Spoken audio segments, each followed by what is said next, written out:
Então, vamos dar aqui uma breve olhada, né, sobre o histórico do desenvolvimento dos sistemas operacionais Linux propriamente ditos, né. Essa família de sistemas operacionais chamada Unix, começou a ser desenvolvida lá no final da década de 60, né, lá naqueles primórdios, quando os sistemas operacionais eram feitos para as máquinas gigantescas, e eles tinham, né, uma pegada, assim, muito de facilitar, a portabilidade do sistema, né. O que que é isso? Que fosse fácil para qualquer pessoa que visse o código do sistema operacional entender, contribuir para a manutenção desse código, contribuir para melhorar esse código e contribuir para que esse código pudesse ser usado em diferentes máquinas, né, que essa que é a questão da portabilidade. Ou seja, né, tem muito essa questão do desenvolvimento comunitário, qualquer um consegue ver, entender, melhorar e passar adiante para o máximo de pessoas, para beneficiar o máximo de pessoas possível. Inicialmente, né, as primeiras versões do Unix foram desenvolvidas em Assembly, que é aquela linguagem de máquina, é uma linguagem de programação bem bare bones, digamos assim, que pouca gente entende hoje em dia e pouca gente já entendia naquela época mesmo, e ele foi então passado para o C, né, que é uma linguagem bem mais amplamente conhecida. Isso facilitou muito para que ele pegasse e engrenasse de fato, né, fosse para esse propósito de ser entendido e melhorado por diversos programadores no mundo inteiro. E uma coisa importante na filosofia do Unix é que você tenha programas que sejam simples e focados, né? Fazer uma coisa só e fazer essa coisa muito bem, né? Então, o conjunto desses programas que são muito focados no sistema operacional acaba fazendo com que a ferramenta como um todo seja muito poderosa, muito capaz, né? E as principais características que são associadas hoje em dia aos sistemas, né, que herdaram do Unix é o sistema de arquivos, né, como a organização dos arquivos e das pastas é feita nesses sistemas, e o shell deles, que é o interpretador de comandos, que a gente vai ver com mais detalhes no módulo 3.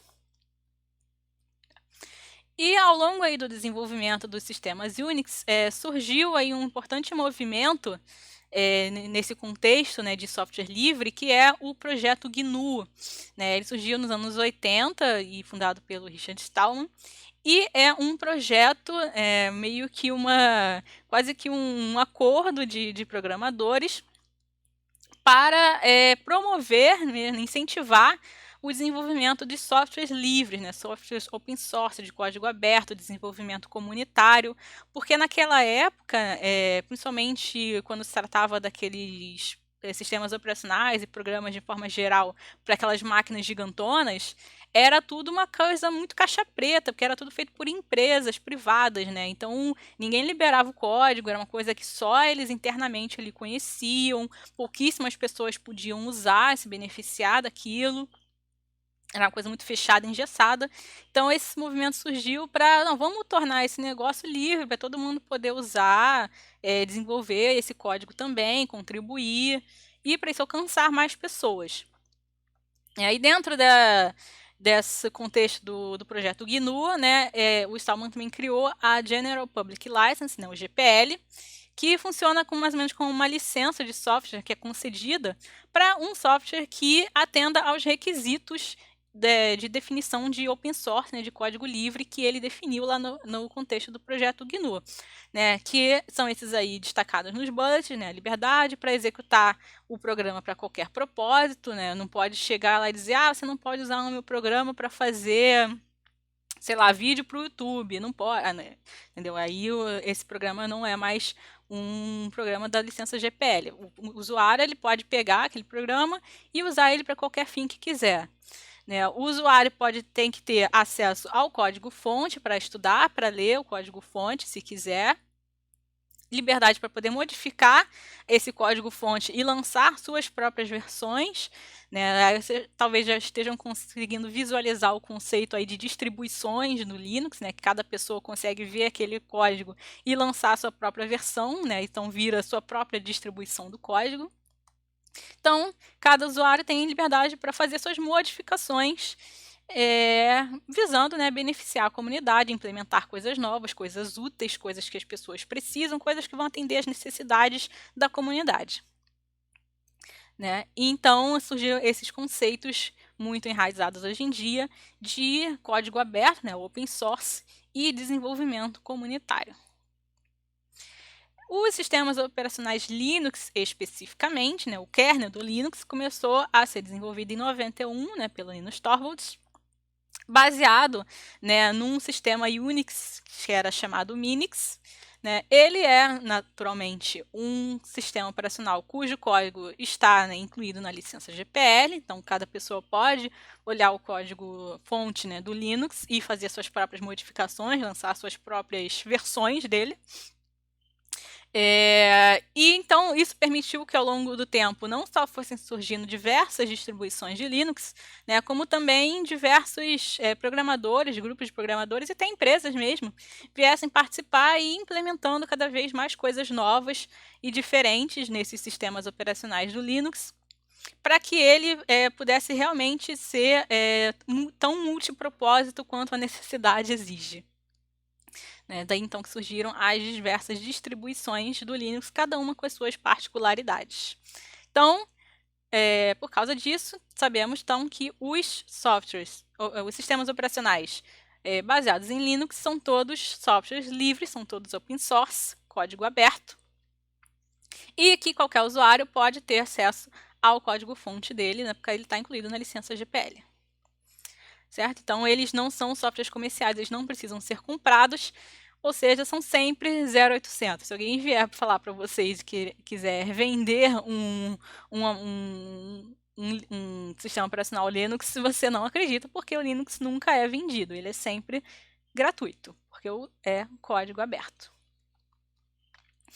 E vou apresentar para vocês algumas distribuições de Linux mais populares, né? Então, claro, né, uma distribuição do Linux, por definição, é qualquer sistema operacional que usa o kernel Linux, né, que é aquele esqueleto baseado, né, no original que foi desenvolvido lá nos anos 90. Então, ao longo dos anos, né, foram surgindo diversas versões, né, diversas distribuições do Linux, né, tanto distribuições sérias, como todas essas aí que estão mostrando na figura, como também algumas distribuições memes, né, que as pessoas foram fazendo até por hobby ou até por piada mesmo, só porque elas podem, né?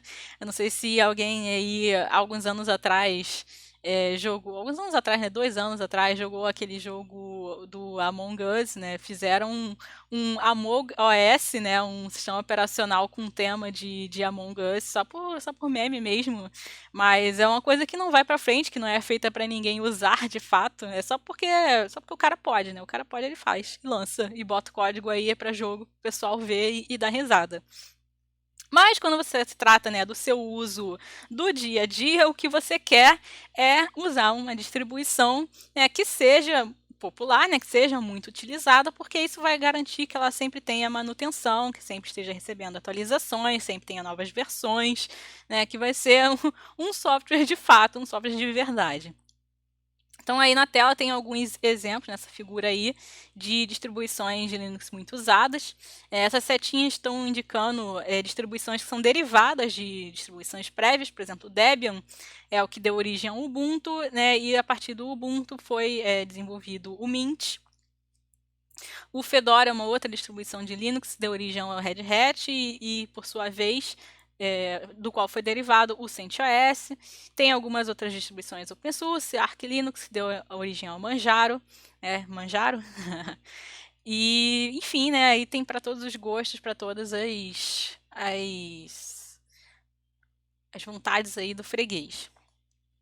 E claro, né, que essa definição do que é uma distribuição Linux não é uma coisa também muito que todo mundo concorda, né, muito unânime, porque, por exemplo, o Android e o Chrome OS, né, eles usam o kernel Linux, né, tecnicamente, se você tem um celular com Android na sua mão, você estava usando o kernel Linux todo esse tempo sem saber.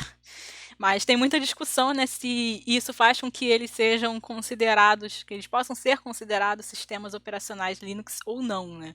Basta só ter o kernel Linux ou também tem que ter, obedecer outros requisitos para ser considerado uma distro do Linux, né? Mas isso daí são tecnicalidades.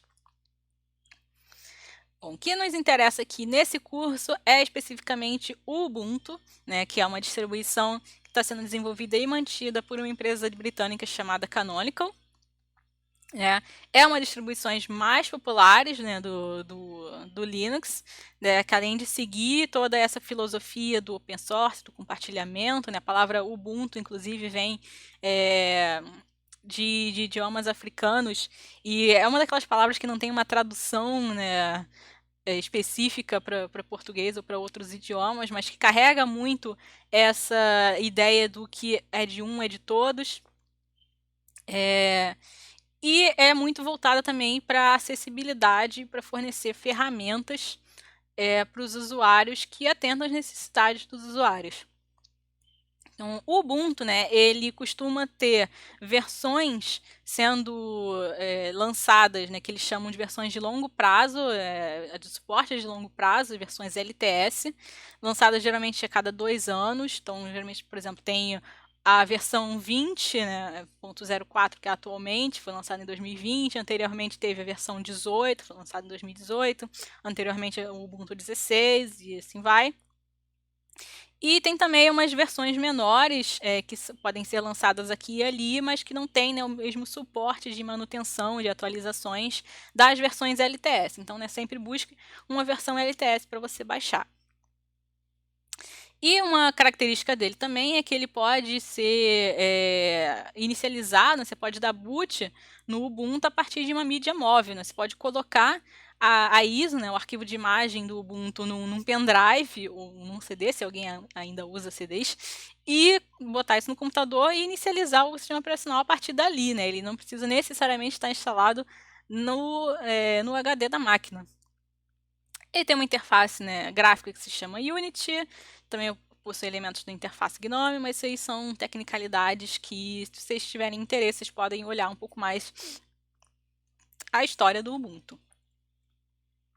Aqui é um gráfico que veio direto da Wikipédia, que tem aqui o histórico de versões, né, do Ubuntu. Então tem aí as versões LTS sendo listadas. Cada versão LTS ela recebe o nome, né, de um animal da savana africana. Então tem aí os nomes pelos quais cada uma foi conhecida, né, e o tempo de suporte que elas tiveram aí ao longo dos últimos anos. Né? E por que o Ubuntu é uma distribuição de Linux tão popular assim, né? O Ubuntu especificamente, a Canonical, né, junto com outros desenvolvedores, outros programadores, são muito focados em desenvolver programas, plataformas, softwares voltados para auxiliar nas tarefas de desenvolvimento, full stack, os devs mesmo, os programadores, daqueles que ficam lá o dia todo no tecladozinho, na telinha preta. Tem muitas aplicações também voltadas para projetos de inteligência artificial, né, o Deep Learning está muito alto atualmente. E também muito usado para robótica e programas voltados para o Internet of Things. Né? Então, essas aplicações nesse tipo de aplicação, né, de dev, de tecnologia, desse desenvolvimento, de inovação, é muito importante, né, para os desenvolvedores, para os programadores, ter essas características do Ubuntu, né, da portabilidade, o bom desempenho, né, ele ser um sistema operacional muito rápido comparado com um Windows da vida. Né? Imagina você ter que rodar códigos complicadíssimos num sistema operacional todo travado como o Windows, né, impraticável no dia a dia. Então, tem que ter um bom desempenho, essa portabilidade, né? Você tem que poder usar o negócio numa máquina ou em outra. Essa capacidade de ser um sistema operacional multitarefas é muito importante. A facilidade de você manipular e compartilhar código é muito importante para essas aplicações. Então, isso fez com que o Ubuntu se tornasse um sistema operacional muito popular na área de desenvolvimento, na área de programação. e em outras aplicações profissionais e no meio acadêmico também. Então, na próxima aula, a gente vai ver o processo de instalação do Ubuntu. Eu vou postar para vocês 3 possibilidades, né, usando a máquina virtual, que é o que eu vou mostrar, o que eu vou usar full time aqui no curso, nas nossas aplicações práticas. Vou mostrar para vocês brevemente o processo de partição de HD, se vocês quiserem ter no mesmo HD de vocês o seu sistema operacional atual e o Ubuntu também rodando. E também vou mostrar para vocês como instalar o subsistema de Windows para Linux, né, o WSL, se vocês quiserem acompanhar o curso por lá também. Então, por hoje é só e até a próxima aula.